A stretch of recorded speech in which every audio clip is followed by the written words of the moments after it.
दोस्तों आदाब नमस्कार। आज मैं पहुंचा हूं जनपद मुजफ्फरनगर के बहुत ही प्रसिद्ध और पार्टी के सच्चे सिपाही भारतीय जनता पार्टी के जिला अध्यक्ष सुधीर सैनी जी के पास। गांव बड़सू पड़ता है उनका। हम गांव बड़सू में आए हैं और बात करते हैं कि भारतीय जनता पार्टी ने उन्हें जो दोबारा जिम्मेदारी दी है जिला अध्यक्ष बनाकर, क्योंकि पहले भी चर्चाओं में रहे हैं। जब पहली बार ये सर्वप्रथम जिला अध्यक्ष बने तो इन्होंने भारतीय जनता पार्टी को बहुत मजबूती देने का काम किया और सैनी परिवार जो इनसे जुड़ा हुआ है भारतीय जनता पार्टी को उन्होंने समर्पित किया और सैनी परिवार को भारतीय जनता पार्टी से जोड़ने का काम किया। चाहे सैनी जिस गली मोहल्ले में हो वहां जाकर इन्होंने सैनी परिवारों को भारतीय जनता पार्टी से जोड़ने का काम किया। सैनी समाज को जोड़ने के बाद इन्होंने सर्व समाज में गांव-गांव घर-घर जाकर भारतीय जनता पार्टी को मजबूत करने का काम किया था। इसी का जो सराहनीय कार्य भारतीय जनता पार्टी के लिए सुधीर सैनी जी ने किया था, उसी का श्रेय दोबारा भारतीय जनता पार्टी ने इन्हें फिर से जिला अध्यक्ष जनपद मुजफ्फरनगर बनाया और भारतीय जनता पार्टी आने वाले 2024 के लोकसभा चुनाव में इनसे पूरी उम्मीद जताती है कि मुजफ्फरनगर लोकसभा सीट पर सर्व समाज का वोट दिलाने में भारतीय जनता पार्टी को जिला अध्यक्ष का अहम रोल रहेगा। इसी विषय पर हम बात करते हैं 2024 के लोकसभा चुनाव को लेकर। जी जिला अध्यक्ष जी, आपका स्वागत है। आपके पास ये टीम पहुंची है तो हम जानना चाहते हैं मीडिया के माध्यम से कि 2024 लोकसभा चुनाव बिल्कुल ही करीब है, सर पर आ चुका है और सभी पार्टियां इस चुनाव को लेकर भागा दौड़ी कर रही हैं।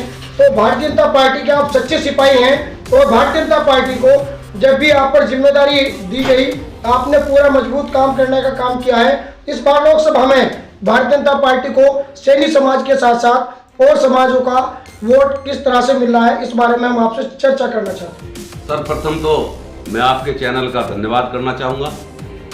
दूसरे रही 2024 के चुनाव की बात। 2024 का चुनाव बहुत महत्वपूर्ण है और महत्वपूर्ण इसलिए है कि वही राजनीतिक दल आज गठबंधन करके हमारे सामने हैं जिन्होंने इस देश को 2014 से पहले की स्थिति में पहुंचाने का काम किया था। और निश्चित रूप से 2014 से लगाकर आज तक माननीय मोदी जी के नेतृत्व में जो केंद्र की सरकार चल रही है उसकी जन कल्याणकारी योजनाओं को, चाहे वो जनधन योजना से लगाकर के आयुष्मान भारत तक, प्रत्येक योजना को पंक्ति में खड़े अंतिम व्यक्ति तक पहुँचाने का काम किया है। इसलिए जनता के बीच जाने के लिए हमारे बहुत कुछ है और क्योंकि भारतीय जनता पार्टी कार्यकर्ता बेस पार्टी है तो अपने कार्यकर्ताओं को सबको साथ लेकर और सबको काम देकर कार्यकर्ताओं के बल पर और जनता के आशीर्वाद से 2024 का चुनाव हम बहुत बड़े प्रचंड बहुमत से केवल मुजफ्फरनगर लोकसभा नहीं बिजनौर लोकसभा भी जीतेंगे। अच्छा, ये माना जा रहा है इस बार भारतीय जनता पार्टी के साथ जो मुस्लिम समाज है उसका भी वोट परसेंटेज बढ़ने जा रहा है जब से आप जिला अध्यक्ष दोबारा बनाए गए जनपद मुजफ्फरनगर में। क्या ये सत्यता है कि मुस्लिम समाज का वोट परसेंटेज भी भारतीय जनता पार्टी को इस बार बढ़ेगा? निश्चित रूप से भारतीय जनता पार्टी की सरकार 2014 में आने से पूर्व की अगर स्थितियों को हम देखें तो कुछ समय को अगर छोड़ दें तो एक पार्टी विशेष की सरकार केंद्र के अंदर रही है और उन्होंने लगातार इस देश में तुष्टीकरण के आधार पर सरकार बनाने और सरकार चलाने का काम किया है। उन्होंने अल्पसंख्यक समुदाय का कोई भी लाभ इस देश के अंदर नहीं किया, केवल उनको वोट के रूप में प्रयोग किया है। और भारतीय जनता पार्टी की सरकार मोदी जी के नेतृत्व में हम सबका साथ सबका विकास के आधार पर अल्पसंख्यक समुदाय के लोगों को भी इस देश की मुख्य धारा से जोड़ने के लिए लगातार प्रयासरत हैं और उनको अपने साथ जोड़ रहे हैं। और उसी का कारण है कि आज 2024 के चुनाव के लिए भी बहुत सारा मुस्लिम समाज हमारे भारतीय जनता पार्टी के साथ खड़ा है और निश्चित रूप से 2024 के चुनाव में बड़ी संख्या में मुस्लिम समाज के लोग भी भारतीय जनता पार्टी के साथ आएंगे। अच्छा, मीडिया के माध्यम से जैसे हम जनता के बीच आते हैं तो जनता का कहना यह है कि पहले भी सरकारी रही है पर भारतीय जनता पार्टी की सरकार जब से देश में आई है तो क्राइम को जीरो कर दिया गया। इस बारे में क्या कहना चाहेंगे?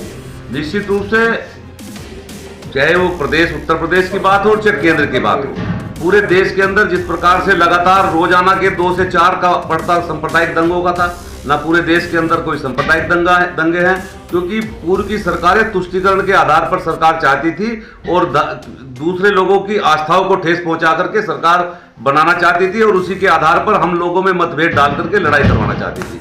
आज हम सब यहाँ मेल से रह रहे हैं, कोई दिक्कत नहीं है, कोई सांप्रदायिक दंगा नहीं हुआ है और कानून व्यवस्था इतनी सुदृढ़ है क्योंकि पूर्व की सरकारों में चाहे समाजवादी की सरकार रही हो उत्तर प्रदेश के अंदर और चाहे बसपा की सरकार रही हो, राजनीति का अपराधीकरण हो चुका था।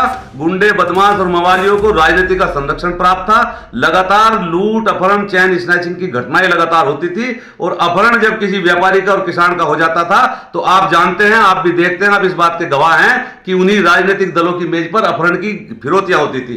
भारतीय जनता पार्टी की सरकार उत्तर प्रदेश के आने के बाद माननीय योगी जी ने कानून व्यवस्था को सुदृढ़ करने का काम किया। माफिया, गुंडे जो बदमाश थे वो या तो वो प्रदेश से बाहर गए हैं या जेल में हैं या उनका राम नाम सत हो चुका है। निश्चित रूप से लगातार कार्रवाई करने का काम किया है और आज यहाँ चाहे हिंदू हो, चाहे मुस्लिम हो, चाहे सिख ईसाई, सब पूरे प्यार और मेल के साथ रह रहे हैं। सब अपनी धार्मिक परंपराओं को आज़ादी के साथ मना रहे हैं, किसी के प्रति कोई रोक नहीं है। इसलिए सब लोग भारतीय जनता पार्टी से लगातार जुड़ रहे हैं। भारतीय जनता पार्टी का जिला अध्यक्ष होने के साथ साथ हम आपसे ये भी जानना चाहेंगे कि भारतीय जनता पार्टी ने संजीव बालियान जी पर 2 बार भरोसा किया और वो दोनों बार जनपद मुजफ्फरनगर से सांसद रह चुके। इस बार 2024 में मैं आपके माध्यम से जानना चाहता हूं कि भारतीय जनता पार्टी क्या फिर संजीव बालियान जी को चुनावी मैदान में लाएगी या इसके अलावा कोई और भी चेहरा चुनावी चर्चा में है 2024 लोकसभा चुनाव जनपद मुजफ्फरनगर को लेकर? संजीव बालियान जी निश्चित रूप से बहुत अच्छे कार्यकर्ता हैं और सांसद बनने के बाद जिस प्रकार से उन्होंने क्षेत्र में काम किया है, चाहे इस जिले के अंदर हाईवे बनाने की बात हो, चाहे सड़कों का जाल बिछाने की बात हो, चाहे रेलवे के दोहरीकरण की बात हो, चाहे स्टेशनों के चमचमाते रेलवे स्टेशन हो, चाहे बिजली का इलेक्ट्रिफिकेशन हो और चाहे रेलवे लाइन का इलेक्ट्रिफिकेशन हो और चाहे बिजली के इंफ्रास्ट्रक्चर को खड़ा करके इस जिले के अंदर लगभग 70 से भी ज़्यादा बिजली घर बनवा करके पूरे जिले के तार बदलवा करके पूरा इंफ्रास्ट्रक्चर खड़ा करने का मामला हो, लगातार संजीव बालियान जी ने काम करने का काम किया है और कार्यकर्ताओं से जिस प्रकार का उनका व्यवहार है वो निश्चित रूप से सराहनीय है। सब कार्यकर्ताओं को बहुत प्यार और सम्मान के साथ व्यवहार करते हैं, इसलिए वो बहुत अच्छे कार्यकर्ता हैं। और रही चुनाव 2024 की बात, ये पार्टी का निर्णय है। जो भी पार्टी निर्णय लेगी, जो भी कमल का फूल लेकर के आएगा, वो निश्चित रूप से भारतीय जनता पार्टी पूरी ताकत के साथ उनको चुनाव लड़ाएगी। तो क्या लगता है 2024 में फिर से पूर्ण बहुमत के साथ भारतीय जनता पार्टी देश के अंदर सरकार बना पाएगी?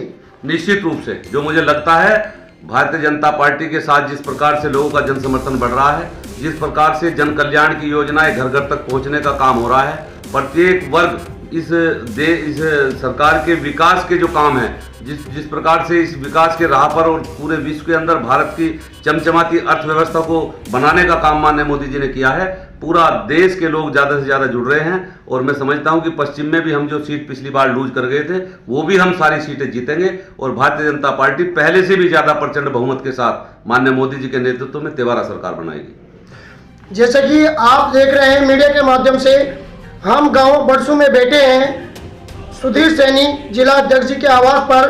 भारतीय जनता पार्टी के मौजूदा जिला अध्यक्ष है और इनका कहना है कि 2 बार रहे संजीव बालियान सांसद ने जनपद मुजफ्फरनगर में वो कार्य कराए जो अब से पहले किसी सांसद ने नहीं कराए। और इनका कहना है कि भारतीय जनता पार्टी 2024 में भी पूर्ण बहुमत से सरकार बनाएगी।